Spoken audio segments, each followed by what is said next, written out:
Breaking news చూస్తున్నాం. తెలంగాణలోని పలు జిల్లాల్లో భారీ వర్షం పడే అవకాశం ఉందని వాతావరణ శాఖ తెలిపింది. నేడు జనగాం, కరీంనగర్, ఖమ్మం, మహబూబ్ నగర్, నిర్మల్, నాగర్ కర్నూల్, నిజామాబాద్, రాజన్న సిరిసిల్ల, సూర్యాపేట, వరంగల్ జిల్లాలకు వర్ష సూచన జారీ చేసింది. మరికొన్ని జిల్లాల్లో తేలికపాటి నుంచి మోస్తారు వర్షాలు కురిసే అవకాశం ఉందని ఐఎండీ హెచ్చరించింది. గంటకు 30 నుంచి 40 కిలోమీటర్ల వేగంతో ఈదురు గాలులు వీస్తాయని వాతావరణ శాఖ వెల్లడించింది.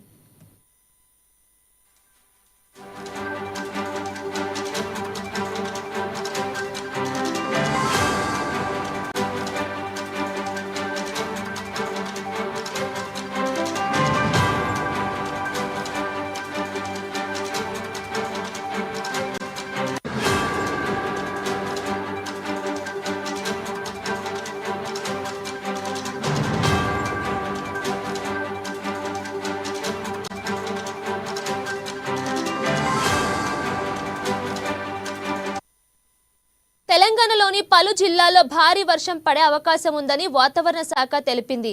నేడు జనగాం, కరీంనగర్, ఖమ్మం, మహబూబ్ నగర్, నిర్మల్, నాగర్ కర్నూల్, నిజామాబాద్, రాజన్న సిరిసిల్ల, సూర్యాపేట, వరంగల్ జిల్లాలకు వర్ష సూచన జారీ చేసింది. మరికొన్ని జిల్లాల్లో తేలికపాటి నుంచి మోస్తారు వర్షాలు కురిసే అవకాశం ఉందని ఐఎండీ హెచ్చరించింది. గంటకు 30 నుంచి 40 కిలోమీటర్ల వేగంతో ఈదురుగాలులు వీస్తాయని వాతావరణ శాఖ వెల్లడించింది.